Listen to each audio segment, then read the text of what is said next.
안녕하세요. 속설라디오 청취자 여러분. 저는 제가 사랑했던 아내에게 독살당할 뻔했습니다.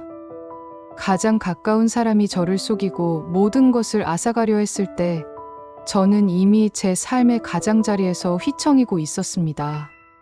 이 모든 일은 춘천 호숫가의 고요하고 아름다운 별장에서 제가 가장 평화롭다고 믿었던 그 순간부터 시작되었습니다. 가장 가까운 사람이라도 건강과 재산 관리는 스스로 지켜야 합니다. 여러분의 삶과 안전을 지키는데 제 뼈아픈 경험이 작은 등불이 되기를 바랍니다. 지금부터 제 이야기를 시작하겠습니다. 저의 75년 인생에서 가장 어둡고도 동시에 가장 명료했던 한 달간의 기록입니다. 일부 의심스러운 평온. 제 이름은 박인수입니다. 올해 75이죠. 한때 작은 회사를 운영하며 운 좋게도 꽤 명성을 날렸던 저는 은퇴 후에도 주식과 부동산을 정리하여 20억 원대가 넘는 자산을 보유한 자산가였습니다. 제 인생은 젊은 시절부터 늘 도전과 경쟁의 연속이었지만 말년만큼은 호숫가 별장에서 고요히 보내고 싶었습니다. 2년 전 오랜 투병 끝에 제 첫 아내를 먼저 보냈습니다. 세상에 혼자 남겨진 저에게는 말로 형용할 수 없는 고독과 허전함만이 남아 있었습니다. 그때 제 삶에 들어온 사람이 바로 지금의 아내 정수민 씨였습니다. 아내는 50대 초반으로 저와 20살 이상 차이가 났습니다. 그녀는 첫 아내가 아플 때 고용한 간병인이었습니다. 그 누구보다 헌신적이고 세심했으며 제가 고통스러워할 때마다 따뜻한 미소와 격려를 아끼지 않았습니다. 첫 아내가 세상을 떠난 후 그녀는 제 홀로 남겨진 외로움을 그림자처럼 보듬어 주었습니다. 주위에 만류도 있었지만 저는 그녀의 헌신적인 간호와 애정 표현에 깊이 의지하게 되었고 결국 재혼을 결정했습니다. 그때 저는 진심으로 그녀가 저의 마지막 반려자라고 믿었습니다. 선생님, 이제 제가 평생 선생님의 손과 발이 되어 드릴게요. 춘천 호수처럼 고요하고 아름다운 노년을 제가 반드시 만들어 드릴게요. 아내는 그렇게 약속했습니다. 그리고 결혼 후 2년 동안 그녀는 정말 완벽한 아내이자 간호사의 역할을 수행했습니다. 아내는 저의 그림자처럼 저를 따랐고 심지어 제가 별장의 숲길을 산책할 때도 혹여 넘어질까 노심초사하며 제 팔짱을 놓지 않았습니다. 특히 아내는 제 건강을 위해 극진했습니다. 매일 아침 저녁으로 보양 한약을 직접 다려 저에게 가져다 주었습니다. 그녀는 주방 한쪽에 큰 약탕기를 두고 마치 신에게 바칠 제물을 준비하듯 정성을 다했습니다. 선생님, 이건 제가 특별히 산지에서 구한 귀한 약재들만 모아 만든 것입니다. 이걸 드셔야 기력이 쇠하지 않고 깊은 잠을 주무실 수 있어요. 그 한약은 쓴맛이 거의 없고 은은한 단맛이 돌았습니다. 저는 그 진하고 달콤한 한 모금을 마실 때마다 몸이 노곤해지면서 세상 모르고 깊은 잠에 빠져들곤 했습니다. 저는 이 평화가 영원하리라 믿어 의심치 않았습니다. 하지만 평온은 오래가지 않았습니다. 정확히 한 달 전 제 몸에 이상 신호가 오기 시작했습니다. 처음에는 그저 사소한 건망증이라고 생각했습니다. 아침 식사로 무엇을 먹었는지 기억이 나지 않는다거나 며칠 전 아내와 했던 약속을 깜빡하는 정도였죠. 여보, 내가 지난주에 이 중요한 서류를 어디에 두었지? 아무리 찾아도 없어. 머리가 아픈 제가 미간을 찌푸리고 물으면 어머, 선생님. 그 서류는 사흘 전에 선생님께서 직접 은행 봉투에 넣어서 제게 맡기셨잖아요. 제가 안전하게 금고에 보관해 두었습니다. 아내는 언제나 부드럽게 웃으며 제가 잊어버린 사실을 짚어주었습니다. 그녀는 제게 선생님은 연세 때문에 그러신다며 늘 저를 안심시켰습니다. 그러나 증상은 날이 갈수록 심해졌습니다. 단순한 기억력 감퇴 수준이 아니었습니다. 머리가 깨질 듯한 심한 두통이 하루에도 4-5번씩 찾아왔고 마치 뇌가 텅 비어버린 듯한 멍한 상태가 지속되었습니다. 저는 늘 무기력했고 어떤 일에도 집중할 수 없었습니다. 무엇보다 저를 공포에 떨게 만든 것은 진압력 상실이었습니다. 어느 날 저녁 식사 후였습니다. 저는 소파에 앉아 TV를 보고 있었는데 잠시 화장실을 가려고 자리에서 일어났습니다. 저는 문을 향해 걸어갔는데 문고리를 잡는 순간 여기가 제가 살고 있는 별장이라는 사실을 완전히 잊은 것입니다. 여기가 어디지? 이 복도는 왜 이렇게 길지? 나는 누구에게 왔지? 10년 넘게 살았던 제 집의 구조, 가구의 배치, 벽지의 색깔, 모든 것이 낯설고 이질적으로 느껴졌습니다. 마치 꿈속을 헤매는 듯했습니다. 잠시 동안 저는 문 앞에 멍하니 서서 주위를 둘러보았고 그때 아내가 놀라 달려왔습니다. 어르신, 왜 그러세요? 식사하시고 왜 거기서 서 계세요? 아니, 여기가 잠시 내가 헷갈렸네. 여기가 우리 집 맞지? 선생님, 또 그러셨네요. 걱정 마세요. 노인성 치매 초기 증상일 수 있습니다. 제가 선생님 곁에서 다 지켜드릴 거예요. 아내는 저를 다독이며 다시 소파에 앉혔습니다. 저는 불안했지만 아내의 말이 맞다고 생각하려고 애썼습니다. 치매, 그 단어는 제 존재를 갉아먹는 괴물처럼 느껴졌습니다. 하지만 의심의 불씨는 꺼지지 않았습니다. 이 모든 이상 증상이 아내의 보양 한약을 마신 후부터 시작되었다는 사실을 문득 깨달았을 때 제 등골은 서늘해졌습니다. 한약 특유의 냄새와 그 뒤에 오는 맹렬한 졸음. 단순한 우연일까요? 저는 겉으로는 순종하는 척했지만 머릿속으로는 필사적으로 생각하기 시작했습니다. 이 약물을 테스트해봐야 해. 저는 다음 날 아침 아내가 한약을 가져오자 일부러 옷에 쏟는 척하며 반잔 정도를 엎질렀습니다. 어이쿠, 여보 미안해. 내가 손이 미끄러져서. 아내는 순간적으로 얼굴이 굳어졌지만 이내 평소의 미소를 되찾았습니다. 괜찮아요, 선생님. 옷은 세탁하면 되죠. 제가 세 잔에 다시 가져올게요. 아내는 급히 주방으로 돌아갔습니다. 저는 옷에 묻은 한약이 스며들기 전에 흰 천으로 닦아내 봉지에 숨겼습니다. 그리고 그날 밤 저는 그 한약을 마시는 척하며 침대 밑에 숨겨둔 빈 병에 뱉어냈습니다. 저는 그날 밤 한약 성분이 몸속에 들어오지 않자 오랜만에 두통 없이 비교적 맑은 정신으로 잠들 수 있었습니다. 제 의심은 확신으로 변하고 있었습니다. 제가 사랑했던 아내는 저를 서서히 독살하고 있었습니다. 2부. 주치의 경고와 쪽지. 제 의심은 이제 확신으로 변했습니다. 하지만 저는 아내의 감시를 벗어날 수 없었습니다. 제가 맑은 정신을 유지하려 애쓰는 것을 눈치챘는지 아내는 그 다음 날부터 제 옆에 더 바싹 붙어 있었습니다. 상황을 주도한 것은 아내였습니다. 그녀는 제가 몰래 한약을 버리는 것을 눈치챘을지도 모릅니다. 그녀는 제 건강 상태가 걱정된다며 춘천 시내의 단골 주치의 서은우 선생님에게 종합건강검진을 받으러 가자고 제안했습니다. 선생님, 제가 아무리 간호해도 마음이 놓이지 않아요. 전문가에게 정확히 진단을 받아봐야 안심할 수 있겠어요. 아마도 그녀는 의사로부터 노인성 치매 진단을 받아 자신의 행동에 정당성을 부여하려 했을 것입니다. 병원에 도착해서도 아내는 저를 한시도 놓아주지 않으려 했습니다. 여보, 여기는 병원이야. 나 혼자 검사받을 수 있으니까 당신은 여기서 기다려. 저는 단호하게 말했고 아내는 못 이기는 척 복도 의자에 앉아 기다렸습니다. 각종 검사를 마친 후 주치의 선생님과의 상담 시간이 되었습니다. 저는 떨리는 목소리로 물었습니다. 주치의 선생님, 제 증상이 노인성 치매인가요? 제가 제 집도 못 찾을 정도로 정신이 오락가락합니다. 주치의 선생님은 잠시 동안 제 검사 결과를 훑어보더니 아내에게 말했습니다. 사모님, 잠시 밖에서 기다려 주시겠어요? 환자분께 드려야 할 개인적인 건강 정보가 있습니다. 보호자께는 나중에 종합적으로 말씀드리겠습니다. 아내는 살짝 놀란 표정을 지었지만 이내 수긍했습니다.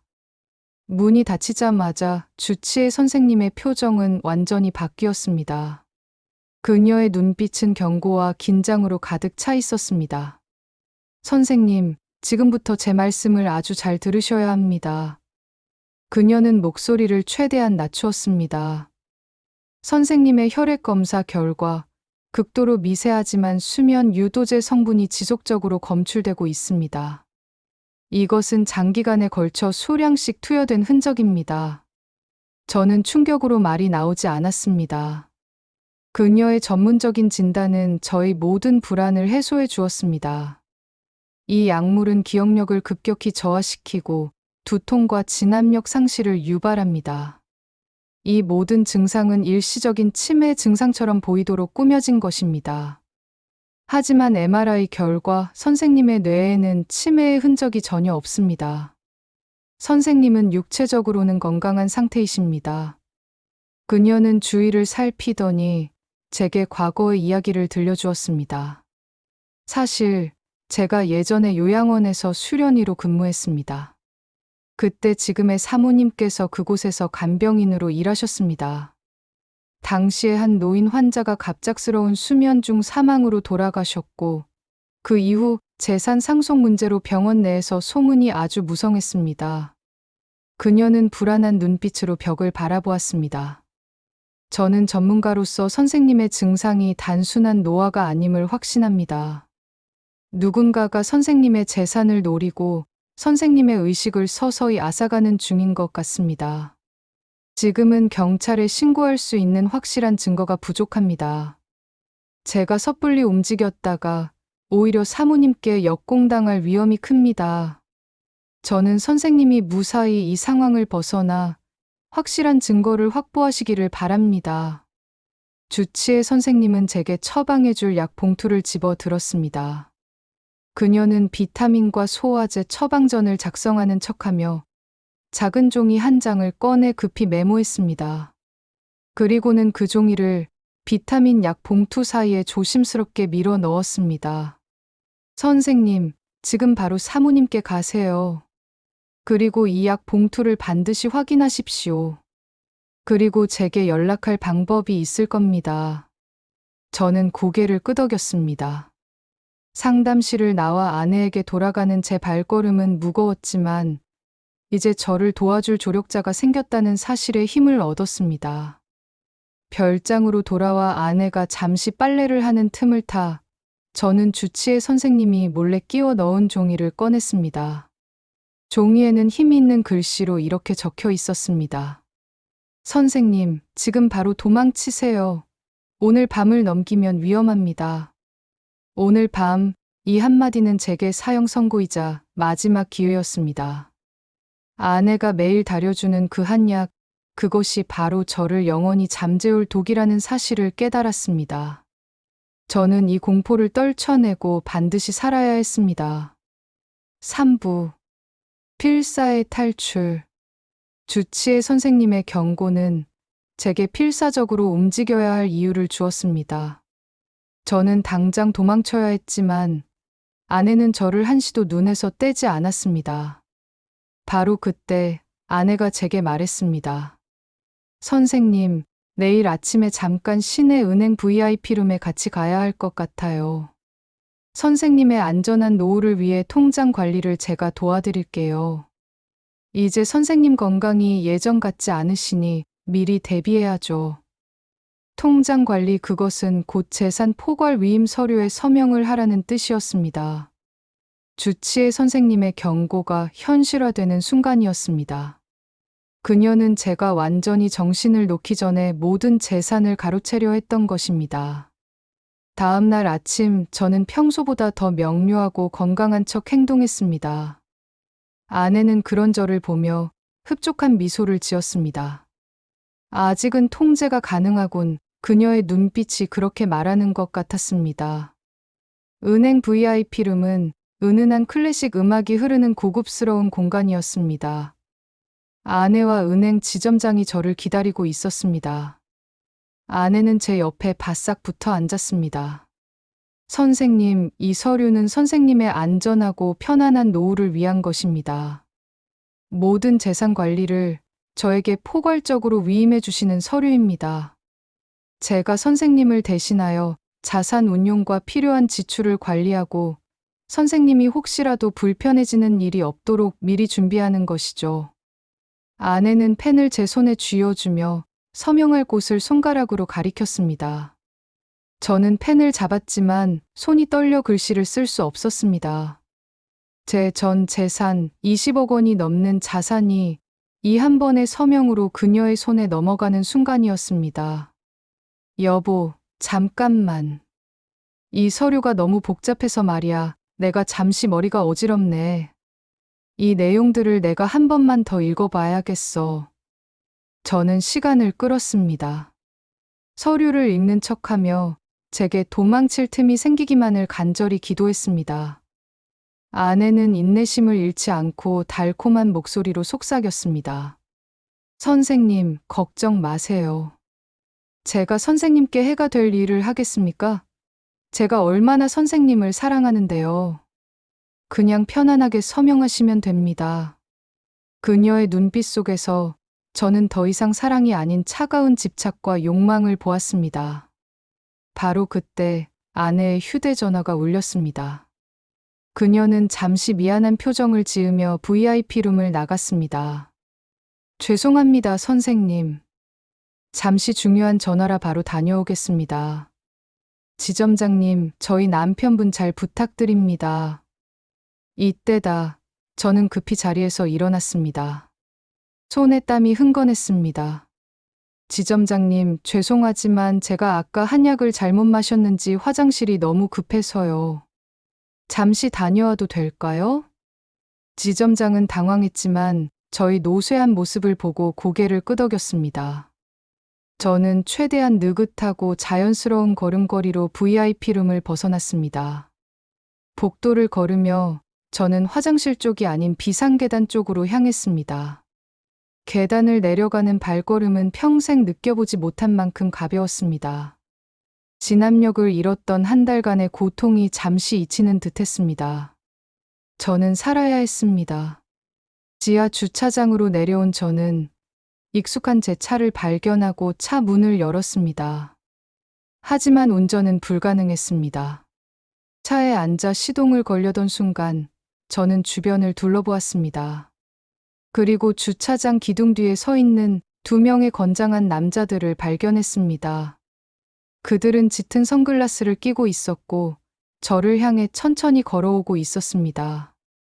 그들의 움직임은 명백히 저를 감시하고 추적하는 듯했습니다. 공포가 저를 덮쳤습니다. 그들이 아내의 공범이라는 것을 직감했습니다. 아내가 저를 은행 VIP룸으로 유인한 것은 제가 재산 위임을 거부할 경우를 대비한 보험이었던 것입니다. 만약 제가 서명을 거부하고 밖으로 나섰다면 그들은 저를 강제로 끌고 가서 별장으로 되돌아가거나 혹은 이 자리에서 제가 사고를 당한 것처럼 꾸몄을 것입니다. 저는 즉시 차 문을 잠그고 핸드폰을 꺼내 들었습니다. 떨리는 손으로 전화번호부를 뒤졌습니다. 제게 남은 유일한 희망. 믿을 수 있는 조력자. 은퇴 후에도 저를 아버지처럼 믿고 따르던 전 개인 비서 윤태호였습니다. 윤 비서 나야, 박인수 회장. 제 목소리는 공포와 불안으로 떨리고 있었습니다. 수화기 너머에서 윤 비서의 차분한 목소리가 들려왔습니다. 회장님, 갑자기 웬일이십니까? 목소리가 왜 이러세요? 지금 제가 회장님께 연락드리려고 하던 참이었습니다. 지금 아주 큰일이 났어. 내 아내가 나를 죽이려 하고 있어. 지금 은행 지하 주차장인데 건장한 남자 둘이 나를 쫓아오고 있어. 빨리 나 좀 살려줘. 저는 상황을 요약해서 급히 설명했습니다. 치매가 아니라는 사실, 주치의의 경고, 그리고 지금 당장의 위험까지. 윤 비서는 단 한순간도 주저하지 않았습니다. 그의 목소리는 명령조로 바뀌었습니다. 알겠습니다, 회장님. 지금 즉시 그곳을 벗어나셔야 합니다. 회장님 차는 절대 사용하지 마세요. 제가 주치의 선생님께도 연락을 취하고 회장님 계신 곳으로 5분 안에 가겠습니다. 출구 쪽으로 자연스럽게 걸어 나오세요. 저는 그의 침착한 지시에 따라 주차장 구석을 돌아 출구 쪽으로 향했습니다. 미행하던 두 남자는 제가 예상치 못한 방향으로 움직이자 잠시 주춤했습니다. 주차장 밖으로 나오자 다행히 택시 한 대가 서 있었습니다. 저는 급히 택시 문을 열고 몸을 숨겼습니다. 기사님, 빨리 이 근처에서 가장 멀리 떨어진 곳으로 가주세요. 지금 누가 저를 쫓아오는 것 같습니다. 택시 기사는 당황했지만 제 노쇠한 모습과 불안한 태도에 의아해하며 일단 차를 출발시켰습니다. 잠시 후 택시가 번화가를 벗어날 때쯤 윤 비서가 제게 다시 전화를 걸었습니다. 회장님, 택시 번호와 현재 위치를 알려주세요. 제가 회장님을 춘천 외곽의 안전가옥으로 모시겠습니다. 경찰에게 연락하면 증거 부족으로 오히려 회장님의 상황이 불리해질 수 있습니다. 지금은 숨어서 증거를 모으는 것이 최선입니다. 저는 안도감과 동시에 눈물이 솟았습니다. 저를 믿어주는 사람이 있다는 사실만으로도 큰 힘이 되었습니다. 윤 비서는 제가 도착할 곳으로 춘천 외곽의 아주 외진 산장을 택했습니다. 그곳은 윤 비서가 과거 회사 비상 연락망을 위해 임시로 빌려두었던 아무도 모르는 안전가옥이었습니다. 산장에 도착하자 윤 비서가 이미 저를 기다리고 있었습니다. 그의 표정은 굳어 있었지만 저를 보는 눈빛은 진심으로 걱정하고 있었습니다. 회장님, 정말 괜찮으십니까? 많이 놀라셨죠? 일단 쉬십시오. 윤 비서 자네가 아니었으면 나는 오늘 큰일 날 뻔했네. 정말 고맙네. 회장님, 고맙다는 말씀은 나중에 하시죠. 지금은 상황을 파악하는 게 먼저입니다. 30분 후 주치의 선생님도 산장으로 도착했습니다. 그녀는 저를 보자마자 안도하는 표정을 지었습니다. 선생님, 무사하셔서 정말 다행입니다. 제가 그때 바로 조치를 취하지 못해 죄송했습니다. 아니요, 주치의 선생님 덕분에 제가 살았습니다. 선생님이 아니었다면 저는 이미 치매 환자로 모든 것을 잃었을 겁니다. 세 사람은 산장의 낡은 식탁에 둘러앉았습니다. 밖에는 굵은 비가 내리고 있었고 산장의 고요함은 저희의 긴장된 분위기와 극명하게 대비되었습니다. 산장에 모인 세 조력자들은 굳건한 신뢰를 바탕으로 힘을 합쳤습니다. 윤 비서의 노련함, 주치의 선생님의 전문 지식, 그리고 저희 절박함이 하나의 목표, 즉 정수민의 범죄 증거 확보를 향해 움직였습니다.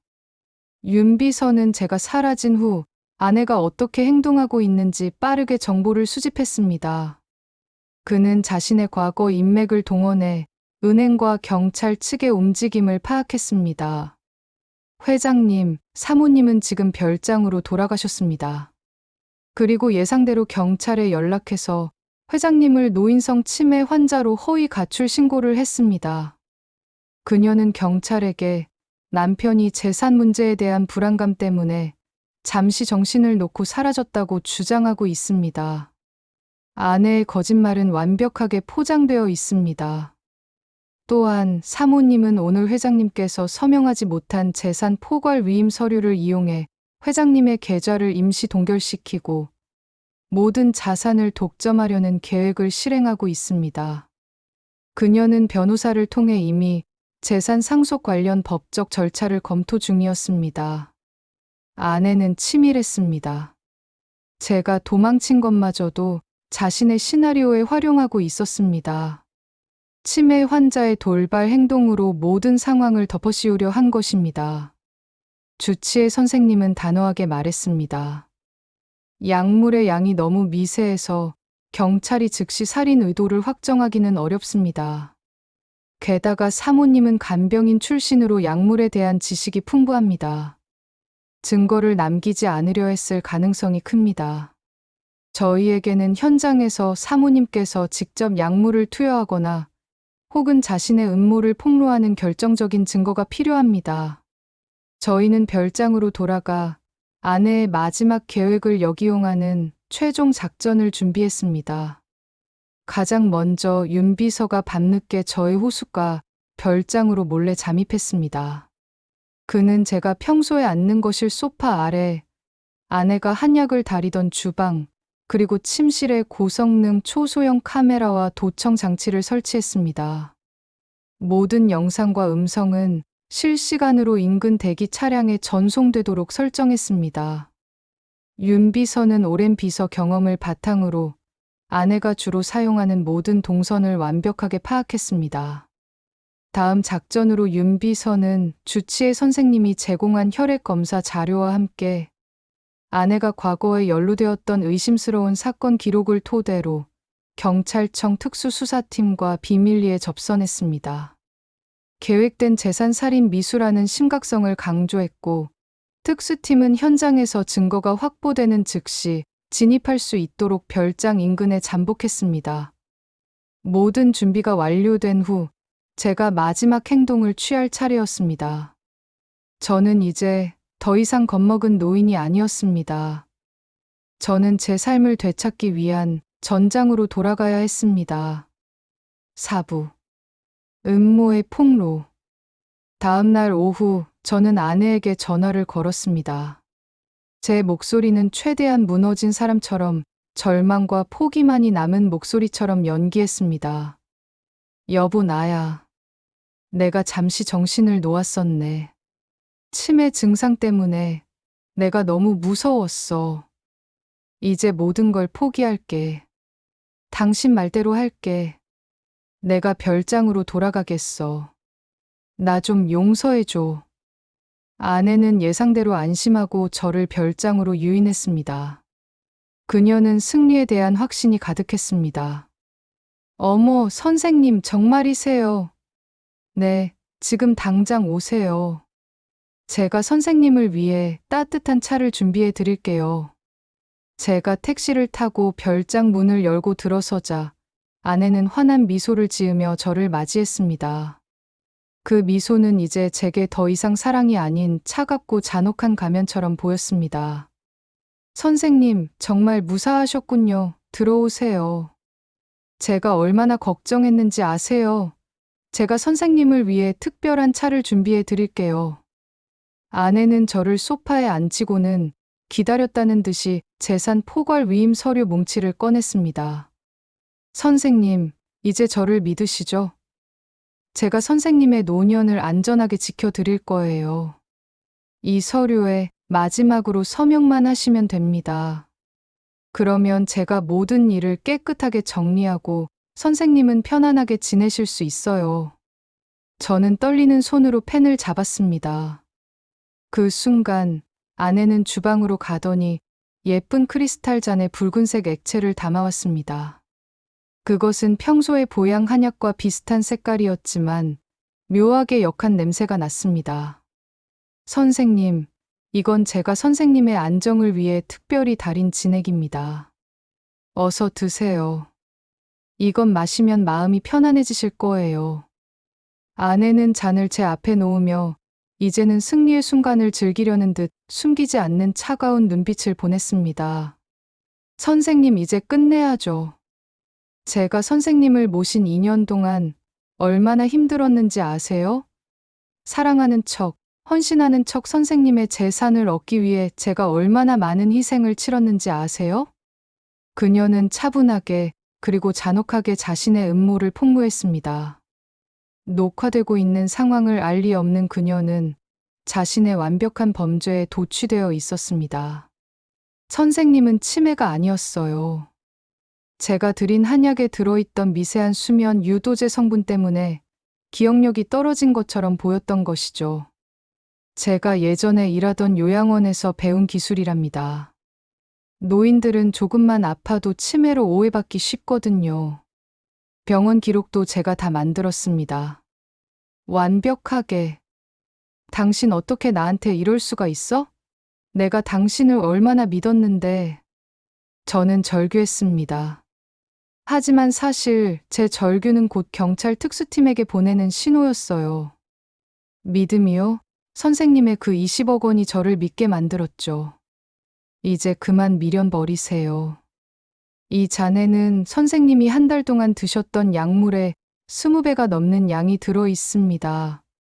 이걸 다 마시면 선생님은 밤새 편안하게 영원히 잠드실 거예요.